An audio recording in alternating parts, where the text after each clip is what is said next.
seul tu as mérité nos cris de joie et nos acclamations. Amen. Enfin, nous allons prendre une portion de la parole du Seigneur et nous allons lire l'évangile de Saint Marc.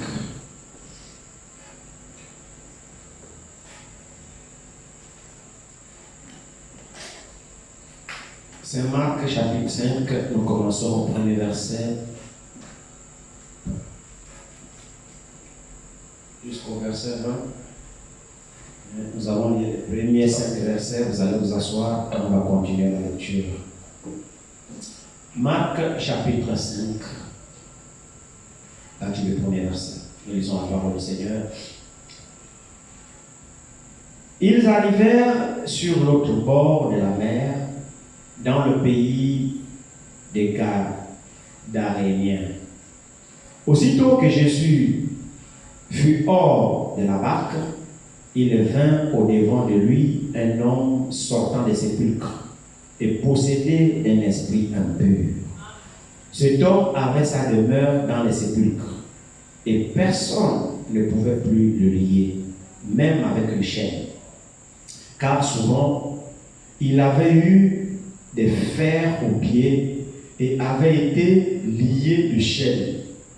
Mais il avait rompu les chaînes et brisé les fers, et personne n'avait la force de le dompter. Il était sans cesse nuit et jour dans les sépulcres et sur les montagnes, criant et se meurtrissant avec les pierres. Amen. Vous pouvez vous asseoir, nous allons continuer la lecture. Verset 6. Ayant vu Jésus de loin, il a couru et s'est prosterné devant lui.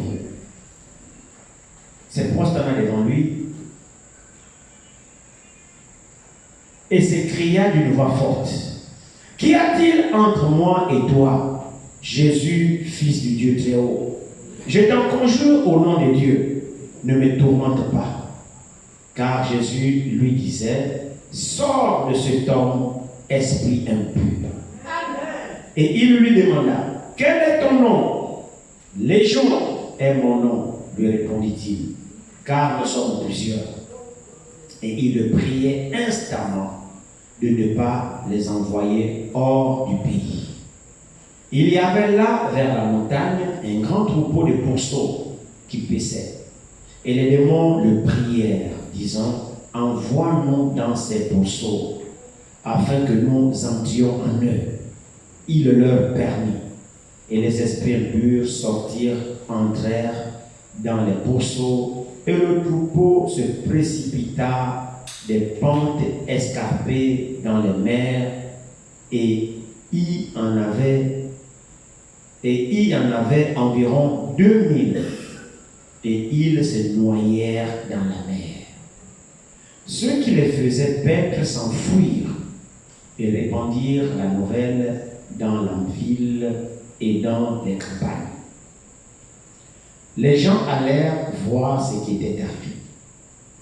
Ils vinrent auprès de Jésus et ils virent le démoniaque, celui qui avait eu les gens assis, vêtu et dans son bon sens.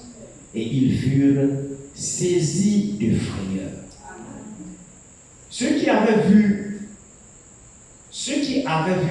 ce qui s'était passé leur racontèrent ce qui était arrivé au démoniaque et au pourceau. Alors ils se mirent à supplier Jésus de quitter leur territoire. Comme il montait dans la barque, celui qui avait été démoniaque lui demanda la permission de rester avec lui. Jésus ne le lui permit pas, mais il lui dit: Va dans ta maison, vers les tiens, et raconte-leur tout ce que le Seigneur t'a fait et comment il a eu pitié de toi. Et il s'en alla et se mit à publier dans la décapole tout ce que Jésus avait fait pour lui. Et tous furent dans l'étonnement. Amen. Amen.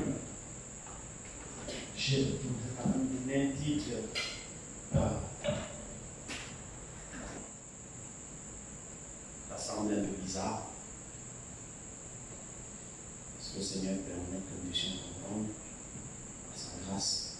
Ici, c'est cette histoire-là que nous connaissons tous.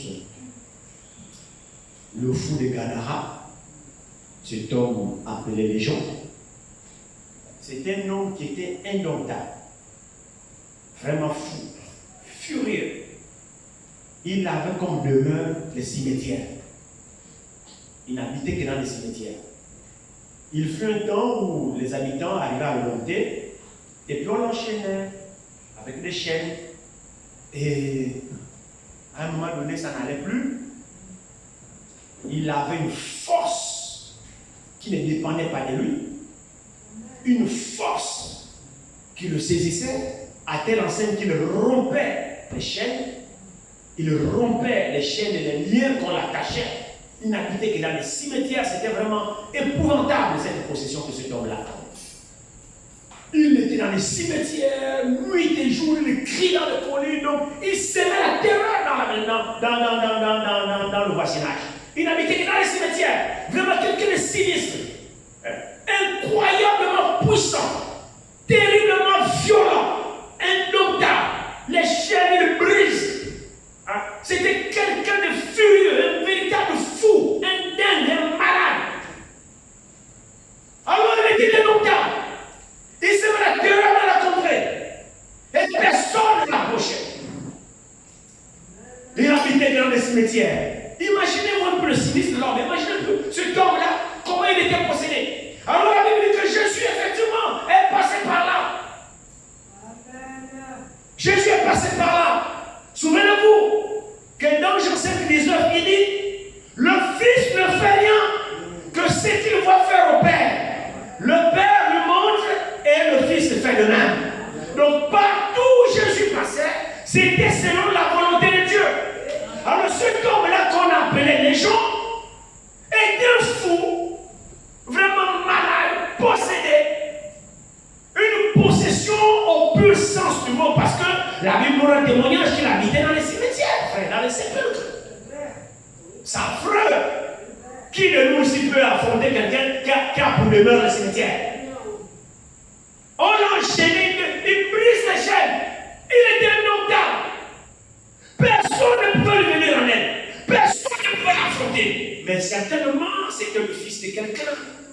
Certainement, c'était le frère de quelqu'un. Certainement, c'était l'ami de quelqu'un. C'est sûr que ce fou-là, les gens avaient un père, avaient une mère, avaient une famille. Mais sauf qu'il est devenu fou. Et dans sa folie, frère, il était indomptable. Abandonné à lui-même. Il ne pouvait pas vivre au milieu des hommes. Il habitait dans les cimetières. Quel désastre. Quel destin terrible. Qui pouvait venir en aide à ce fou? Sa cause était perdue. Il faisait peur. Personne ne peut l'affronter. Alors, c'est nous dit ici. Marc 5, à partir du premier verset. Il arrivait de l'autre côté, de l'autre bord de la mer, dans le pays des Gadaréniens.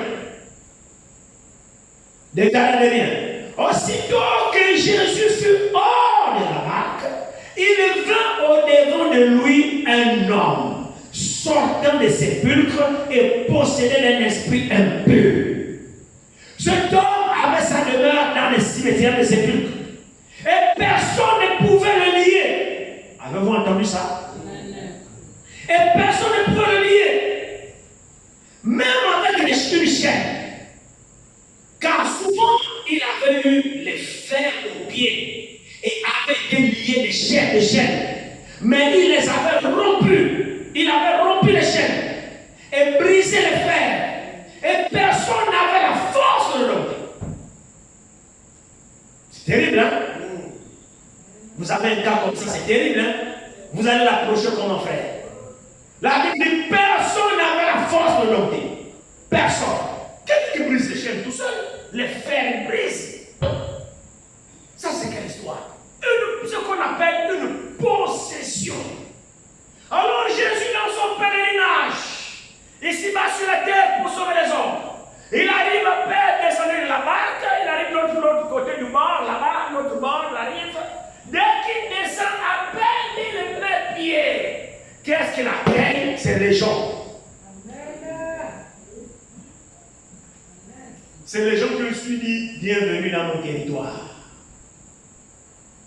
Cet homme, personne ne peut le noter. Même les disciples ne pouvaient pas l'affronter. Dieu soit loué que Jésus a été là.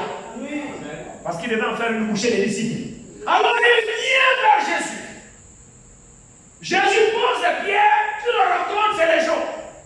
L'Écriture nous dit ici, il dit, regardez, c'est merveilleux. Verset 7. Il était sans cesse nuit et jour dans les sépulcres et sur les montagnes, criant et se meurtrissant avec les pierres. Vous vous représentez la scène? C'est l'enfant de quelqu'un, frère, qui est comme ça à procéder. Sa mère lui a porté 9 mois dans le ventre. Vous êtes sûr que sa maman, quand sa mère était enceinte de lui, voulait ça de son fils? Non. Voici ce qu'il est devenu. Possédé, pas un seul démon, des 1000. Légion veut dire 1000. C'est ce que le mot légion veut dire. 1000. Donc ce seul homme-là, à lui seul, il y avait 1000 démons. Mais c'est normal qu'il soit comme ça. Il était plus fou qu'un fou. Il prend les pierres, il se meurtrit tout seul, il se déchiquette, il ne se rend pas compte. Il est possédé par des démons qui sont en train de torturer sa chair, torturer son corps. Il n'est plus conscient. Il est téléguidé par des forces du mal qui l'habitent. Cet homme n'a pas sa propre réflexion. Cet homme n'agit pas de lui-même. Il est possédé par des puissances démoniaques qui se sont rendus maîtres de lui. Il contrôle toutes ses actions. Il est devenu un tabernacle, un temple dans lequel les démons se manifestaient. Alors ici, la Bible nous dit ici, maintenant regardez verset 6. Ayant vu de loin, Jésus de loin, il a couru se prosterner devant lui. Amen. Posséder combien de temps il a fait, personne ne sait. Il vivait comme ça. C'était difficile pour lui. Alors Jésus vient dans son pèlerinage. La Bible dit, ils arrivèrent sur l'autre bord de la mer dans le pays des Gadarénéens.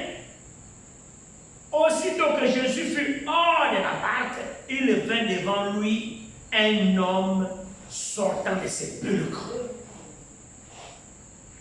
Si toi tu arrives quelque part, celui qui veut te croiser, c'est quelqu'un qui sort des cimetières.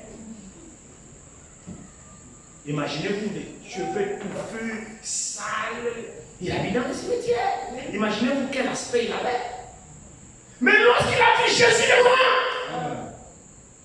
Jésus est en train de venir. Donc à l'approche de Jésus, le rayon d'action de sa puissance dégageait déjà jusqu'au niveau où était le fou. Donc la lettre déjà, la puissance de Jésus a déjà tiré les démons là-bas. Avant même que Jésus n'arrive à la rive, il a vu au loin. Et quand il a vu Jésus au loin, mon frère, les démons, parce qu'il était possédé de légions. Donc les gens, les démons qui étaient dans lui, rien n'allait plus. Ils ont compris que notre fin dans ce corps arrive. La fin de nos jours dans ce corps arrive. Parce que celui qui arrive là, c'est l'indomptable. C'est les démons qui ont reconnu, frère. Oh, beaucoup parmi nous, les croyants, on n'arrive pas à reconnaître Dieu ou un homme qui a Dieu. Mais les démons sont capables d'identifier quelqu'un qui a Dieu. Vous les appelez démons? Combien de fois par jour nous sommes capables de discerner quelqu'un qui a rien mal et l'honorant tel que tel? Les démons savent au sujet de Dieu plus que certains croyants. Je vous le dis. Ils ont vu Jésus, ils ont couru. Regardez bien ici. Regardez bien ici. Verset 6. Ayant vu Jésus de loin, il a couru. C'est prosterné devant lui. Et s'écria d'une voix forte. il connaît même le nom. Hein? Fils du Dieu très haut. Ça, il le sait aussi. Hein? Maintenant, écoutez, je t'en conjure, au nom de Dieu, ne me tourmente pas. Tout ça là, il s'agit de ce que Jésus lui a encore bien dit. C'est-à-dire que l'approche de Jésus, le diable ne va plus. Ça ne va plus dans son camp. Il commence à paniquer tout seul. Quelqu'un qui était indomptable. Rien qu'à l'approche de Jésus, il sent que non, celui-ci est le Fils de Dieu. Il a reconnu la puissance, la divinité dans Jésus. Amen. Alors il s'est prosterné, il le supplime au nom de Dieu. Hein. Il dit, ne me tourmente pas. Regardez très bien ici, verset 8. Car Jésus lui disait, sors de cet homme esprit impur. Verset 9. Et il lui demanda, quel est ton nom? Jésus a interrogé cet homme. Quel est ton nom? Parce que la position, le stade où tu es là, j'aimerais quand même savoir qui tu es. Alors, il répond ici, Légion est mon nom. Cet homme répond, Légion est mon nom. Lui répondirent-ils, car nous sommes plusieurs. Donc ce n'était pas seulement un seul démon, ils étaient plusieurs au nom de Légion.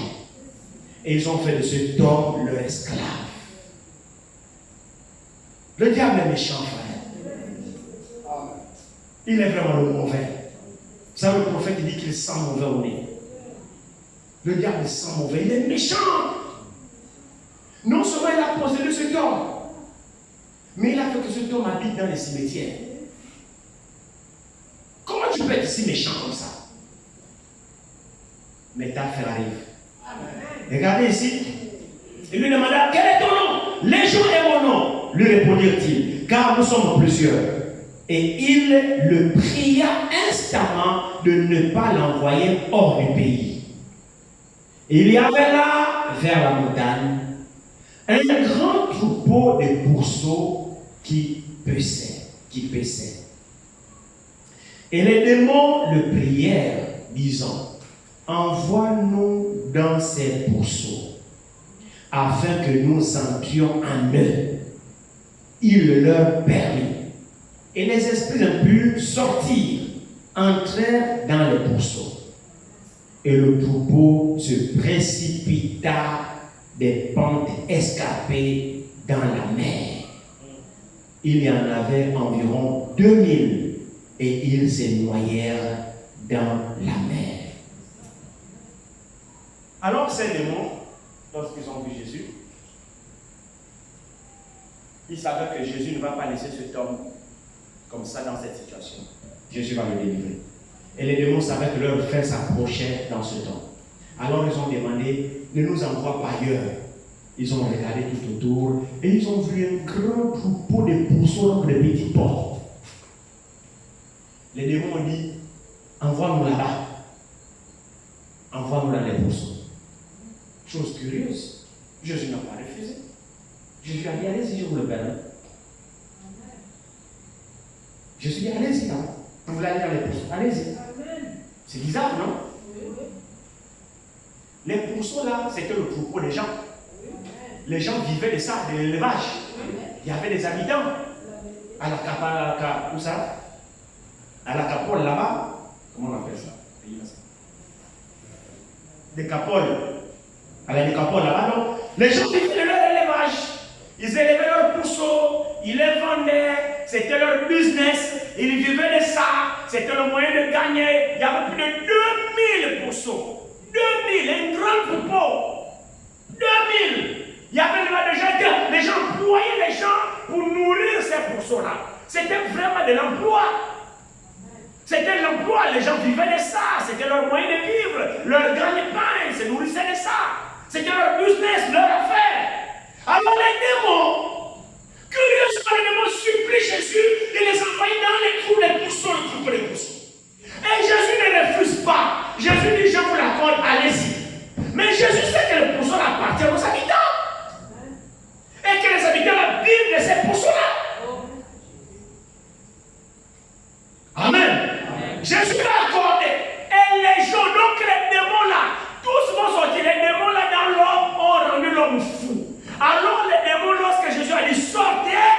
ne peuvent obéir. Ils ont libéré l'homme et ils sont allés dans les pourceaux. Les pourceaux sont devenus fous. Donc les démons de folie ont quitté l'homme, sont allés dans les pourceaux et les pourceaux sont devenus fous. Et étant fous, ils se sont précipités sur la colline, allaient se jeter, se noyer. Les démons les ont noyés dans la mer. Au nombre de 2000, les pourceaux se sont noyés. Et les gens, l'homme, était totalement guéri. Totalement guéri, s'est habillé dans ce bon sens propre. Frère, il était méconnaissable. On ne savait plus que ce corps était les gens qui semaient la terreur, qui habitaient dans les cimetières. Une action vient d'avoir lieu. Jésus vient de délivrer ce corps. Alléluia. Et ce corps était le parent de quelqu'un. Mais c'est sûr parce que c'était l'habitant du village. On le connaissait. Sauf qu'il était devenu fou. Alors il ne pouvait plus habiter avec les autres. Alors Jésus vient, Jésus le délivre. C'est comme complètement libéré. Mais sauf que la délivrance de Jésus a eu des effets, des échos, des effets collatéraux. C'est-à-dire les démons là qu'il a enlevés dans les gens, il les a envoyés dans les pourceaux. Et c'est ça qui a amené les problèmes. Alors, pendant que j'ai médité, j'ai eu cette pensée-là. Les Gadaréniens et le choix des porcs, c'est le, il y a le là, et le choix des porcs. Je vous transmettre simplement la pensée que j'ai eue. Et le choix. Le choix des porcs. Jésus a délivré ce monsieur qui était un être humain, qui était le fils de quelqu'un, possédé, vivait comme une bête.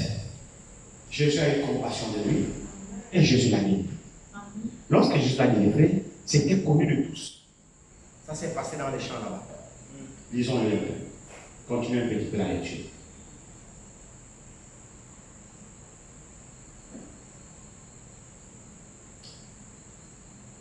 Verset la nouvelle dans la ville et dans les campagnes. Les gens allèrent voir ce qui était arrivé. Ils vinrent auprès de Jésus et ils virent le démoniaque. C'est lui qui avait eu la légion, assis, vêtu et dans son bon sens. Et ils furent saisis de frayeur. Parce que tous le connaissaient. Tous le connaissaient comme le fou des Gadara. Légion qui habitait dans les cimetières. Personne n'osait l'approcher. Personne n'osait même passer à côté de ces cimetières. Parce que le fou des Gadara s'aimait la terreur. Le passage avait été interdit. C'était malade. Il brisait les chaînes. Il brisait les fers. Personne n'osait l'affronter. La Bible dit, personne ne pouvait être assez fort pour le dompter. Alors maintenant quelque chose se passe.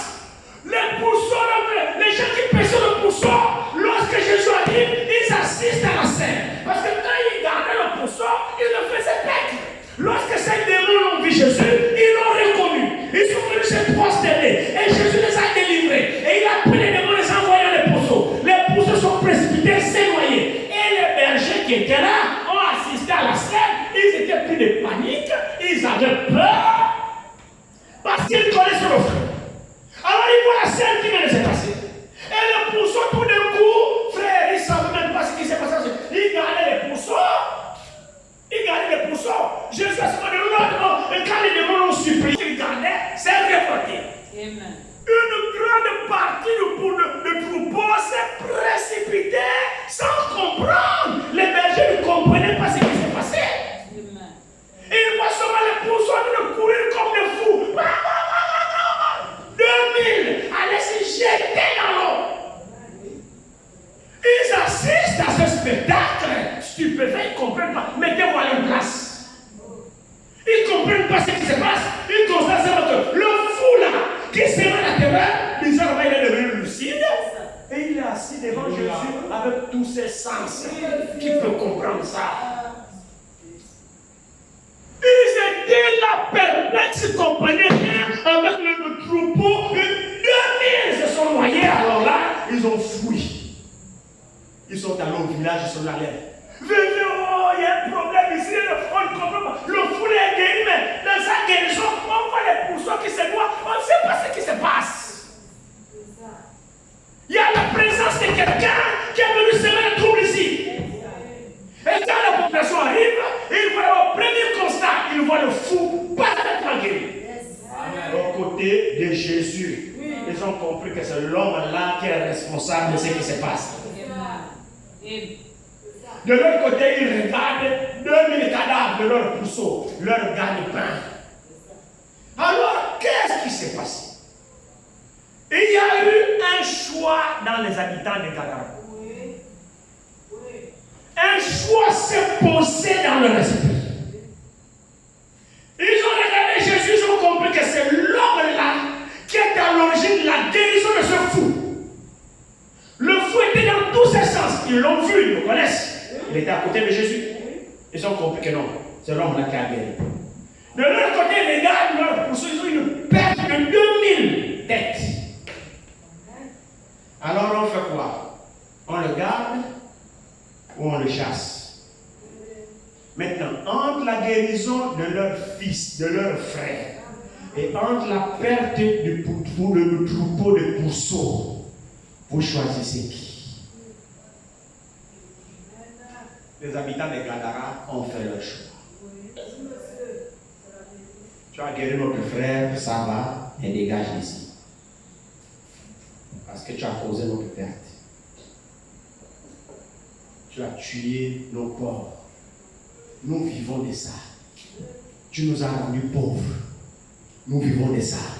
Ta présence ici n'est pas bénéfique pour nous. Vous savez, pendant que j'ai médité sur ça, je me disais, le cœur de l'homme est bizarre. Le cœur de l'homme. Et frères et sœurs, c'est pas loin de ce que nous faisons. Vous voyez ici, quel mal Jésus a-t-il fait? Entre sauver un être humain et perdre les porcs, est-ce que la vie d'un porc est compatible avec la vie d'un être humain? L'action louable que le Seigneur vient de faire en sauvant les de leurs qui étaient fous et indomptables, est-ce qu'ils étaient en joie de voir ce homme-là crier sur la colline nuit et jour, étant lié, enchaîné, possédé? Ça faisait la joie de qui dans le village? Maintenant Jésus arrive, il le guérit.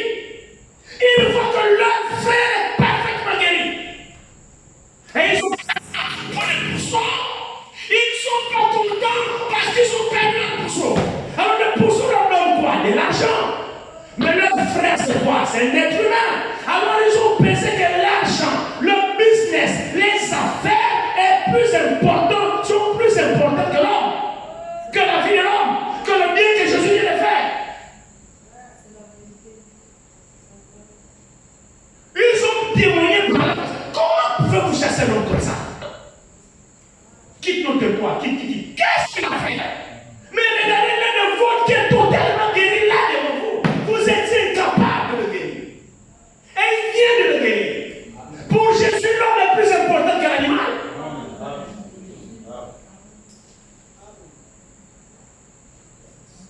L'homme est plus important que l'animal. Il n'est pas venu sauver les animaux, il est venu sauver les hommes.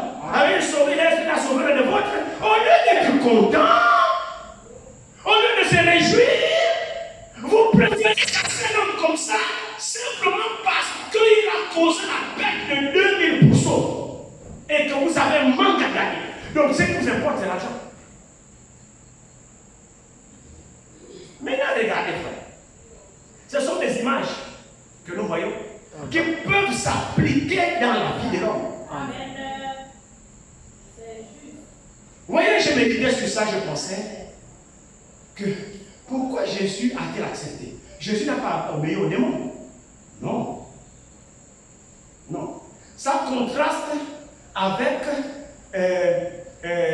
la tentation qu'il a subie avec le diable quand Satan lui a tenté. Ordonne que ces pierres, vous savez, non? Oui. ordonne que cette terre devienne des pains. Jésus n'a jamais obéi à ça. Il a transporté encore. Regarde, jette-toi, il est écrit ceci. Les anges te porteront. Jésus n'a pas obéi à ça. Il te transporte, prosterne-toi, il te donne tout ça, et adore-moi. Jésus a dit, arrière-moi Satan. Donc, Jésus n'obéit pas à Satan. Amen. Alors, nous pouvons nous poser la question, pourquoi alors Jésus a accepté la proposition des démons qui ont dit, envoie-nous dans les poissons.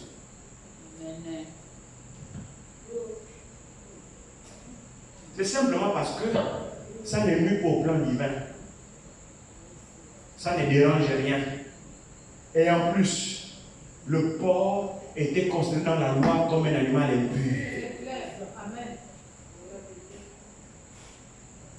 Donc, les esprits impurs dans les animaux impurs. Et ça n'enfreint pas la loi divine. Ça n'enfreint pas la loi divine. Au contraire, ça l'arrangeait. Ça l'arrangeait parce que dans les pourceaux, et le porc, dans la loi, dans le Lévitique et dans l'Exode, était considéré comme un animal impur, le porc. Donc Jésus était en phase avec sa mission. Pour lui, il faut sauver l'homme. Pour lui, il faut sauver l'homme. Quitte à les envoyer dans les pourceaux, et puis on s'en fout. Les pourceaux sont des bêtes. Pour Jésus, la bête n'a pas plus de valeur que l'homme. C'est ça. Mais toi, mon frère, toi, ma soeur, est-ce que nous considérons l'œuvre du salut de Jésus plus que nos propres biens matériels, plus que nos propres affaires, plus que nos propres besoins, plus que nos propres envies?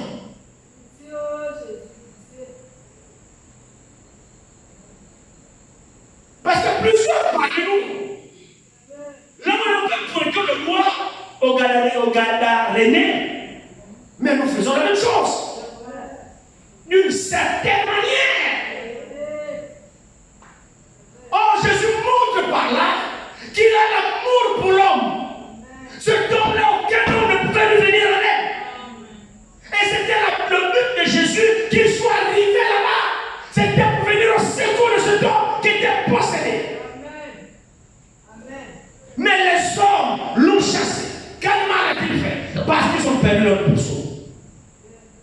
Mais entre les bêtes et l'homme, entre tes business et la vie éternelle, entre tes affaires et Dieu, parce que c'était leurs affaires, perdre quand même 2000 pourceaux, c'était un gros chiffre d'affaires, oui.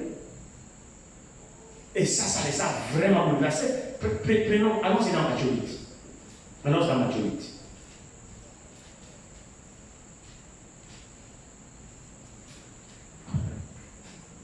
Matthieu 8, ici, à peu près la même chose ici qui se passe.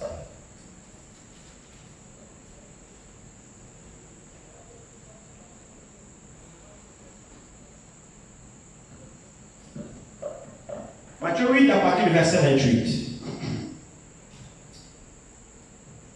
Lorsqu'il fut arrivé l'autre bord dans le pays des Gadaréniens, deux démoniaques, cette fois-ci c'est maintenant deux démoniaques. Deux démoniaques sortant des sépulcres vinrent au devant de lui. Ils étaient si furieux que personne n'osait passer par là. Et voici, ils s'écriaient: qui a dit entre nous et toi, fils de Dieu? Es-tu venu ici pour nous tourmenter avant le temps? Donc ils savaient qu'ils ont un temps. Les démons savent qu'ils ont un temps où Dieu va les juger. Mais lorsqu'ils ont vu le Fils de Dieu, ils l'ont reconnu. Alors ils ont dit: mais est-ce que c'est le temps? Nous savons que tu vas nous juger, mais l'un n'est pas encore venu. Tu es venu faire quoi? Tu veux déjà nous précipiter, tu veux anticiper sur notre jugement avant le temps. Tu es venu faire quoi ici? Alors il dit ici, il dit: es-tu venu ici pour nous tourmenter avant le temps? Et il y avait loin d'eux un grand troupeau de pourceaux qui paissaient. Les démons prièrent Jésus, disant: si tu nous chasses, envoie-nous dans ce troupeau de pourceaux. Il leur dit: allez. Ils sortirent et entrèrent dans les pourceaux. Et voici, tout le troupeau se précipita des pentes escarpées dans la mer. et ils périrent dans les eaux. Ceux qui les faisaient paître s'enfuirent et allèrent dans la ville raconter tout ce qui s'était passé et ce qui était arrivé au démoniaque. Alors toute la ville sortit à la rencontre de Jésus, toute la ville, hein? Et dès qu'ils le virent, ils le supplièrent de quitter leur territoire. La même chose. Mais ils ne l'ont pas chassé parce qu'il a guéri le fou. Non. Ils l'ont chassé parce qu'il leur a causé la perte dans leur business. Voici la raison pourquoi tous les habitants de la ville ont dit à Jésus de quitter leur territoire. Ils n'ont pas vu le bien que Jésus a fait. Ils n'ont pas tenu compte de la guérison du démoniaque. Et là, c'était deux personnes maintenant possédées. Ça, c'est maintenant la vision de Matthieu. Matthieu lui voit deux possédés. Matthieu lui voit un seul. Car c'est le Dieu, il s'agit de la délivrance des êtres humains par Jésus. Et la Bible dit personne n'est passé par là. Donc ces deux démoniaques-là, ils étaient tellement féroces que ce passage par là, aucun habitant n'osait passer par là. Parce qu'il s'est mis à la terreur. Et Jésus vient, il les délivre, il les guérit. Au lieu de se réjouir, oh merci, tu as sauvé notre frère, tu as sauvé notre fils, tu as sauvé notre homme. Non, pour eux, c'est la perte des pourceaux qui les importe. Quitte à ce que c'est toujours malade, on s'en fout. Tant que notre business fonctionne, alors ça va. Tant que nos frères sont malades, je m'en fous. Tant que mes affaires prospèrent, ça va. Si la soeur a des problèmes, c'est pas mon problème. Tant que mes affaires prospèrent, ça va. Il ne faut pas qu'il en soit ainsi. Amen. Amen. Nous privilégions trop nos intérêts. Nous privilégions trop notre poche. Nous privilégions trop ce qui nous contente nous. Et ça, c'est l'égoïsme de l'homme. L'homme est plein de penser à lui-même d'abord. C'est ce qui l'enchante, c'est ce qui m'arrange, ce qui me satisfait. Comme ça, je serai bien dans ma chair. Si j'ai ça, ça me va. Mais tu ne penses pas aux autres. Mais nous devons chercher les intérêts de Christ d'abord. Et quand Christ est dans un cœur, c'est d'abord pour sauver, frère. Nous devons chercher les intérêts de Christ. Lorsque Christ gagne un cœur, la priorité dans ce cœur, c'est chercher à sauver les autres. Et regardons bien ce qui est dans mon cœur. Quel mal Jésus a-t-il fait? Qu'il faut que toute la ville s'assemble et lui dit pardon, quitte chez nous. On ne veut pas de quoi ici. Qu'est-ce qu'il a fait? Pendant que les gens veulent de Jésus, et ils le chassent. Pardon, quitte. Frère, qu'est-ce que Jésus a fait? Quel mal a-t-il fait? Ne voyez-vous pas que c'est parce qu'il a porté atteinte à leur gagne-pain? Oui, c'est ça. Donc les Gadaréniens ont fait le choix des forts que de choisir Jésus.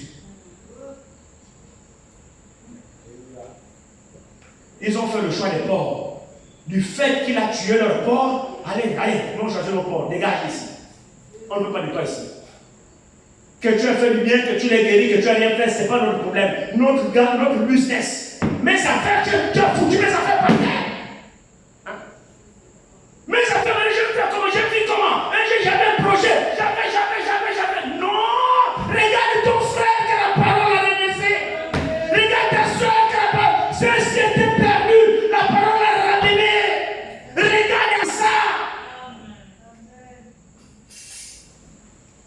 Nous considérons trop nos intérêts personnels. Nous regardons trop nos intérêts personnels. Mais l'intérêt de Christ, c'est le salut de l'homme. Il est venu donner sa vie pour nous sauver. Ce qui importait Jésus, frère, Jésus n'est pas venu sur cette terre pour les biens matériels. Non, Jésus n'a tiré aucun profit des biens matériels. Lui, son travail, c'était la volonté de faire la volonté de son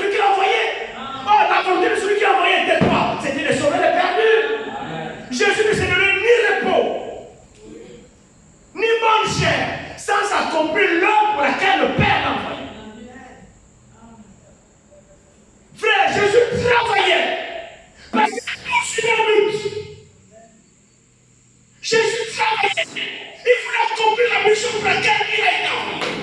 Il voulait se rendre utile sur la terre.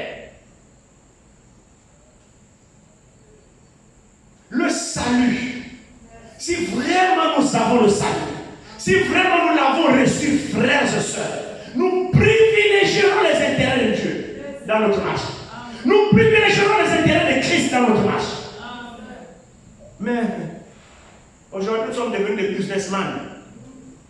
Je vous ai balancé une vidéo hier dans le forum. C'est un reportage de Gospel Cross. Gospel Cross est une chaîne de télévision du message. Et chaque semaine, chaque samedi, ils donnent les informations du message.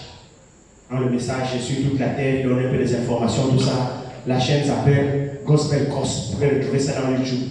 Gospel Cross. Et là, les frères de Gospel Cross ont fait un reportage un peu. Ils sont retournés un peu en arrière pour voir le message quand il avait été reçu avant. Vous avez suivi cette vidéo? C'est dans le groupe. Comment les gens étaient purs dans leur cœur quand ils ont reçu le message.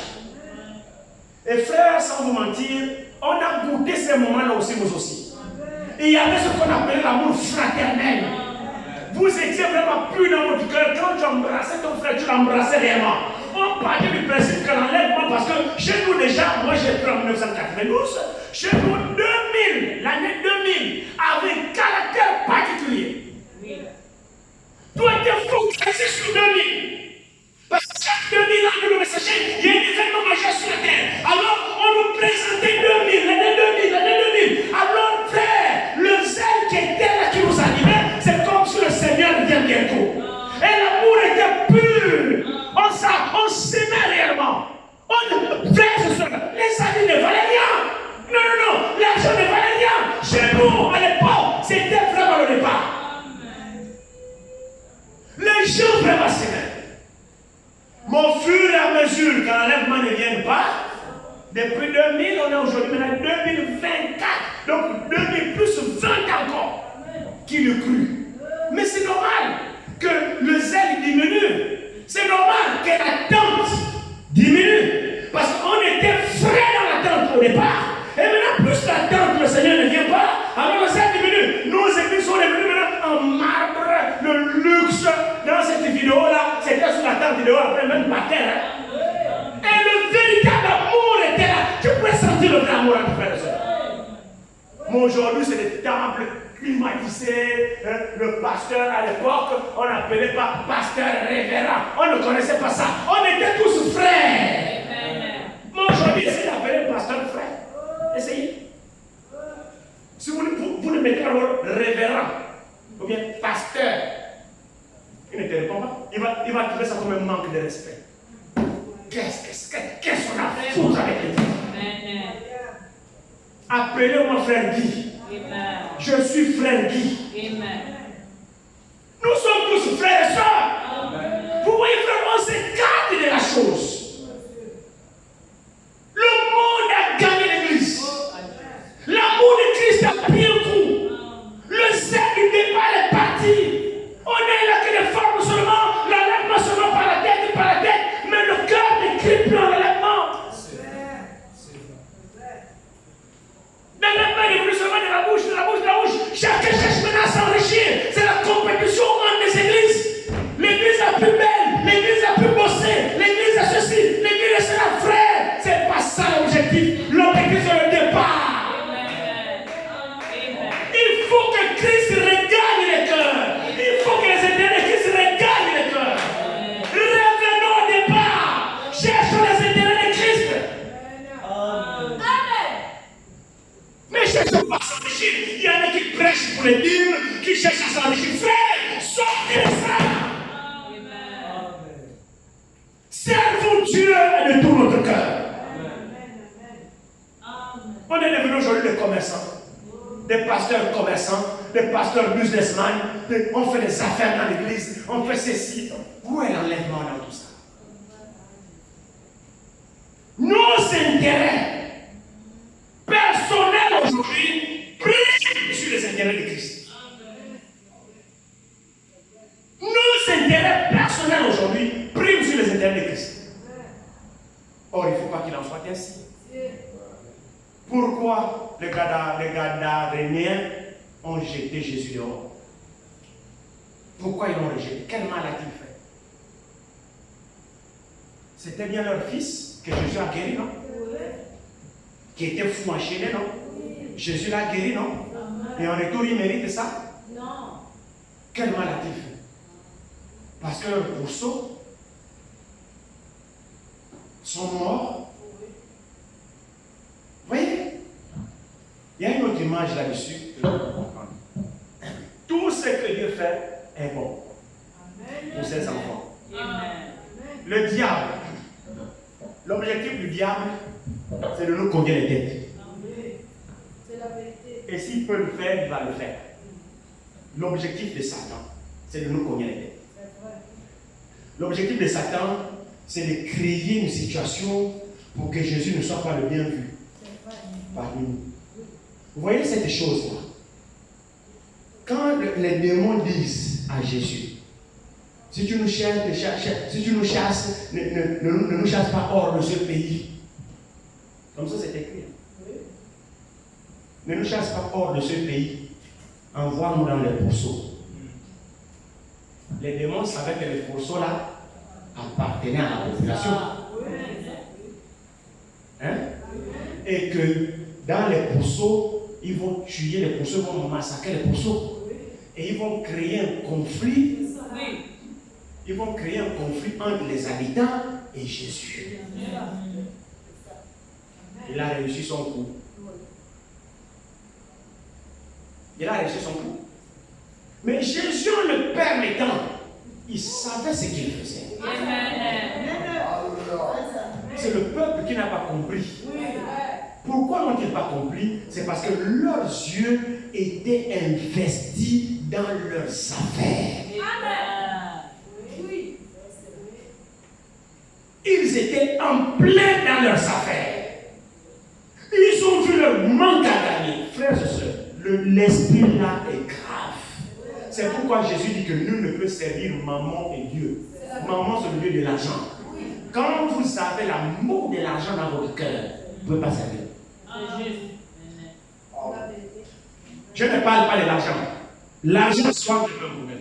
Mais c'est l'amour de l'argent. C'est ce qu'on appelle la cupidité. Pour la cupidité, on est prêt à tuer. Pour la cupidité, on est prêt à tout. Qu'est-ce que la cupidité? L'amour de l'argent. Ce n'est pas l'argent, mais c'est l'amour de l'argent qui est la racine de tous les maux.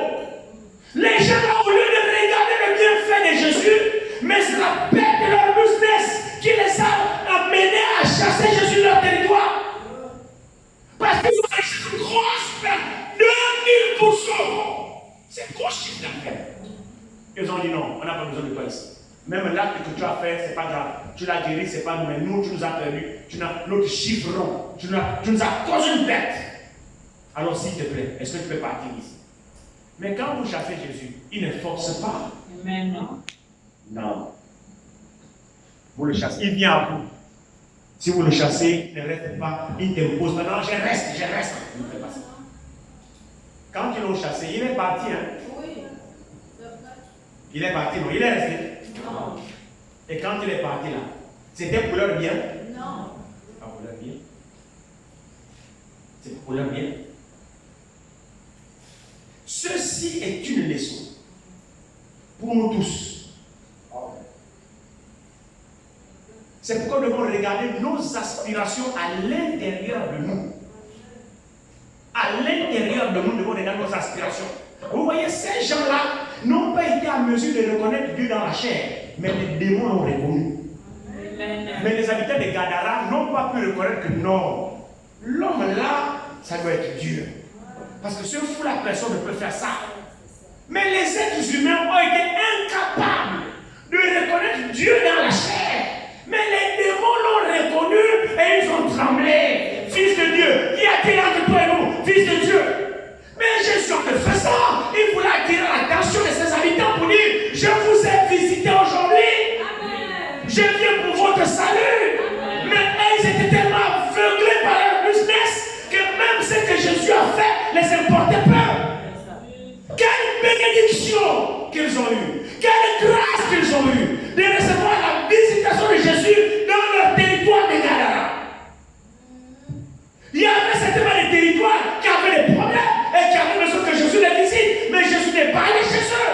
Jésus est allé à Gadara parce qu'il a vu dans sa présence le fou de Gadara qui était prédestiné à être délivré. Et par cette délivrance, c'était la visitation des habitants de Gadara qu'ils reçoivent aussi la vie éternelle, qu'ils reçoivent leur Dieu. C'était leur grâce qu'ils ont reconnu. Jésus à Gadara, c'était le salut des Gadaréens. Quel accueil ont-ils réservé? Au contraire, cette action, c'était pour leur montrer que Dieu vous a visité.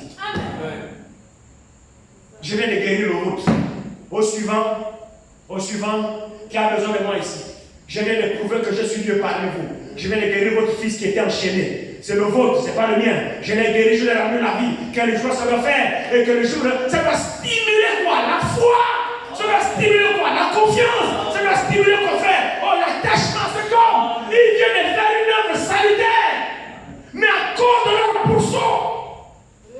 Est-ce que la vie du pourceau du porc est plus importante que la vie d'un être humain? Mon Dieu. Est-ce que tes business sont plus importants que Dieu? Est-ce que tes affaires sont plus importantes que Dieu?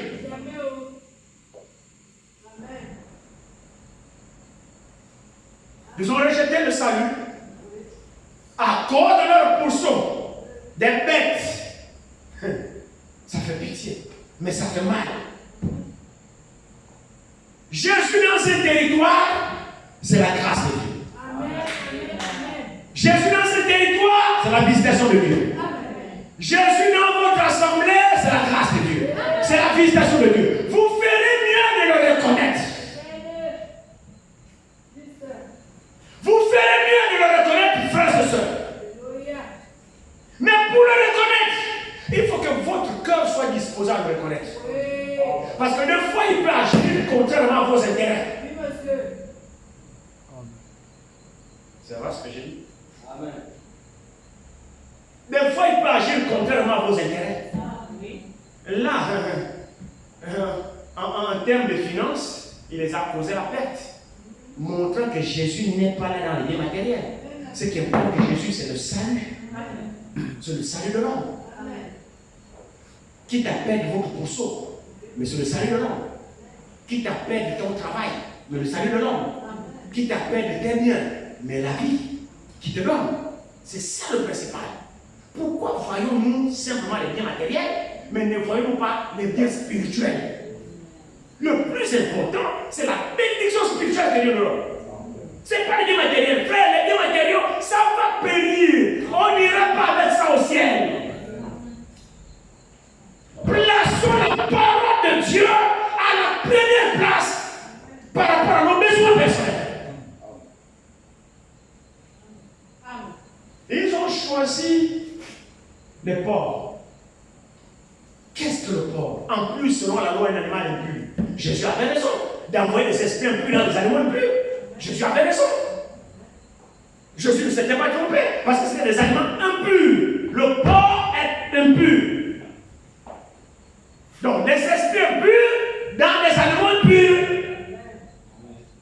Donc, quand Jésus leur accorde d'aller dans les pourceaux, Jésus n'avait pas tort. Il dit allez-y parce que ce sont des animaux impurs. Quand ils élevaient ça, c'est pas pour manger, ils ne mangeaient pas ça. Mais à cause des porcs, ils ont chassé Jésus de leur territoire. À cause des biens matériels, nous chassons Jésus. À cause des intérêts personnels, nous chassons la parole. À cause des ambitions personnelles, nous chassons la parole. À cause d'un besoin personnel, nous chassons la parole.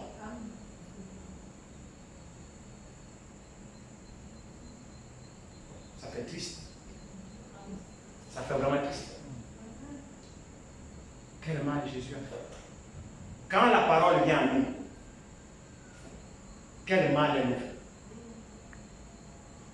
Parce que Jésus a la parole. Est-ce que Jésus a la parole? Amen. Quand quand la parole vient à nous, quel mal elle nous fait. Quand la parole nous dit une certaine chose, quel mal elle nous fait. Ce que nous savons, ce que la parole nous demande de faire, c'est ce qui est contraire à nos propres intérêts. Ça, nous le savons tous. Ça, nous le savons tous. La parole vient toujours à l'encontre de nos propres intérêts personnels. Mais c'est pour notre propre bien. Si nous nous exerçons à obéir à ce que la parole de Dieu nous dit, quoi que cela nous fasse mal, si les Gadaréniens devraient prendre leur mal en patience, leur perte en patience, pour dire bon, on a perdu nos pourceaux, c'est pas grave, mais quand même cet homme vient de sauver les nôtres. Frères et sœurs, les Gadaréniens devraient avoir plus. Amen. Dieu devrait agir dans leur territoire puissamment. Amen. Parce que ça, c'est une semaine avant pour vous montrer que je vous ai visité, vous avez trouvé grâce à monsieur. Alors je démontre ma puissance. Ouvrez-moi, je rentrerai chez vous. Les pourceaux, c'est quoi? Jésus était meilleur, il est béni, les frères. C'était la bénédiction qu'ils ont rejetée. Et c'est ce que les hommes, c'est ce que nous faisons.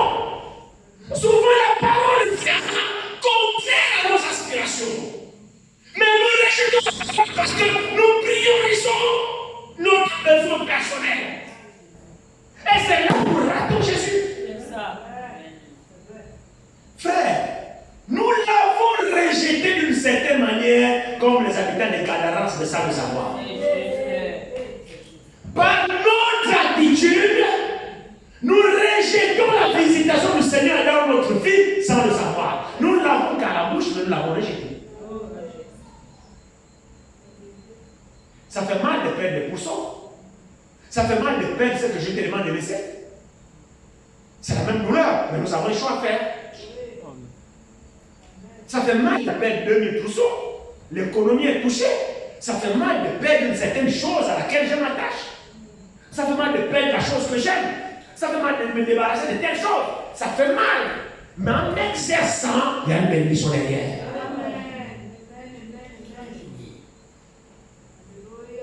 Venir à Dieu, c'est des sacrifices. Ne pensez pas que c'est comme ça, tout sera comme on veut. Non, il y a des sacrifices. Nous avons des choses à perdre. Et il y a des choses à gagner. Mais nous n'acceptons pas de perdre. Il y a des choses à perdre. Nous devons perdre. Les Gadaréens devaient accepter de perdre ça pour recevoir le salut, pour recevoir Jésus. Et ils devaient faire de grandes choses dans leur contrée. Mais à cause de leur pourceau, ils n'ont pas accepté de perdre leur pourceau. Alors leur choix était quoi? Le porc au lieu de Jésus. Un choix bizarre. Moi j'ai lu, je n'ai pas trouvé une autre raison pour laquelle ils l'ont chassé. Maintenant si vous avez trouvé une autre, vous m'avez dit. Moi la raison que j'ai trouvée c'est le choix de leur porc qu'il a tué. Ils ont préféré choisir leur porc. Parce que ça les a fait mal. Ils ont perdu tout un troupeau de pourceaux. C'est pour les pourceaux qu'ils ont rejeté Jésus. Non, pardon, s'il te plaît. Mais sinon, frère, pour quel mal a-t-il fait? N'était-il pas content de voir le fou la guérir? Mais pour eux, la vie du fou leur importait peu. Eux, c'était leurs affaires. J'espère que vous suivez ça.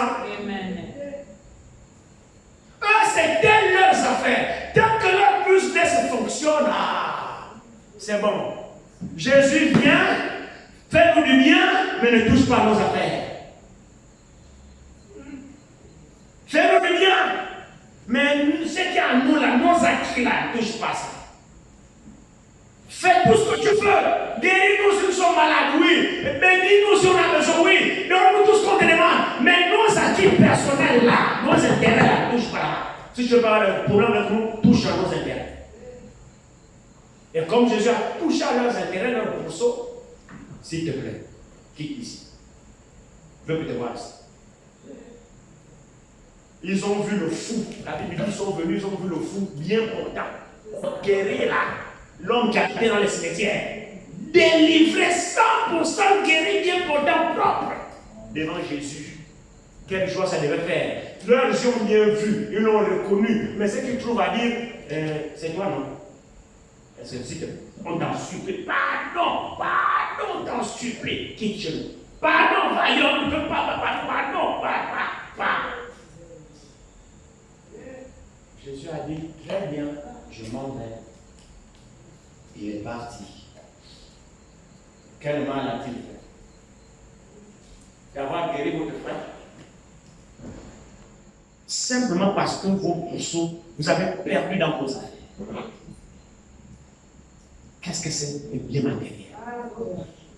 Il n'y a rien de spirituel dans ça. Il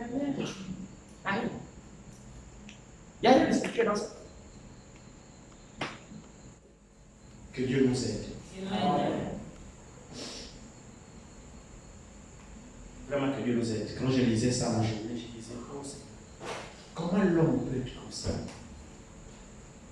Et quand vous regardez, frère, c'est important que nos cœurs, nous puissions être sincères avec Dieu. Amen. Si Dieu n'occupe pas la première place dans notre cœur, même si Dieu fait des grandes choses dans notre vie, on ne va jamais le prioriser. On ne va jamais le prioriser. On ne va jamais le prioriser. Parce que Dieu n'occupe pas notre cœur. Même si Dieu agit, toi-même tu reconnais que oui, là c'est Dieu.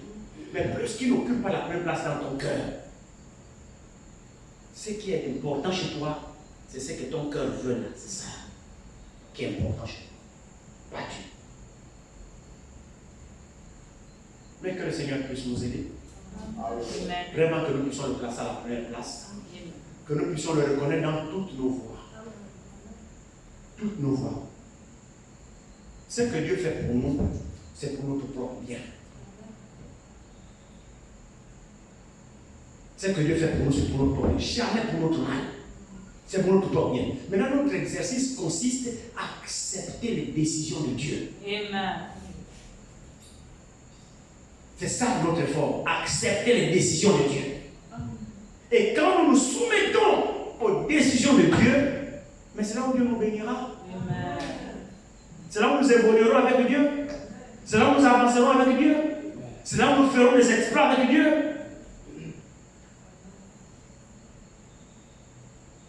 Ça fait mal quand même. Cette histoire fait vraiment mal.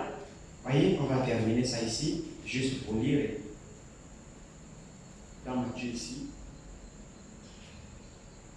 Terminons avec ça ici. Matthieu 8.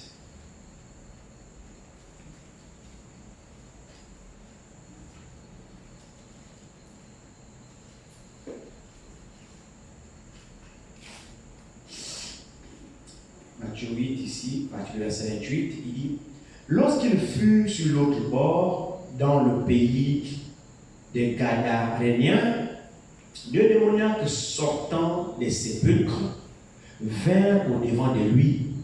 Ils étaient si furieux que personne n'osait passer par là. Je pensais à ça la journée lorsque je lisais ce texte de Matthieu. Ils étaient si furieux que personne n'osait passer par là. Donc cette route-là était barrée pour les habitants. Donc même si chez le voisin, c'est là, et que les démons, là, les fous là sont là, tu es obligé de faire tout le tour. Passer là, parce qu'ils sont là furieux, tu ne peux pas passer par les noms des pasteurs. Donc tu es obligé de faire le tour pour arriver chez le voisin là. Pourtant là c'est le raccourci. Hein. Ils avaient rendu ce chemin impraticable. Vous ne pouvez pas passer là. Tu vas tout le monde, passe par là, il y a des fous là-bas, fais le tour. Tu vas aller chez Moussabou, il faut tourner comme ça. Alors, oh, mais c'est trop là, il dit frère, va là-bas. Là, on va te bastonner. Passe le cousin. Tu es obligé de faire le grand tour. Maintenant, Jésus vient, il guérit, il libère le chemin. Quand ils ont été guéris, le chemin était de nouveau accessible. Vous pouvez maintenant passer, on n'a plus peur de qui que ce soit, ils ne menacent plus personne, ils sont devenus de nouveau des humains. N'est-ce pas une œuvre salutaire? Pour ça, ils ne doivent pas reconnaître Jésus pour ce bienfait. Pourquoi vous le chassez? Après ça, vous le chassez. Pardon, quitte d'ici. Pourquoi? Simplement parce que cette délivrance a coûté la vie à votre pourceau. Mais entre votre pourceau et la vie des êtres humains, qu'est-ce qui est le plus important?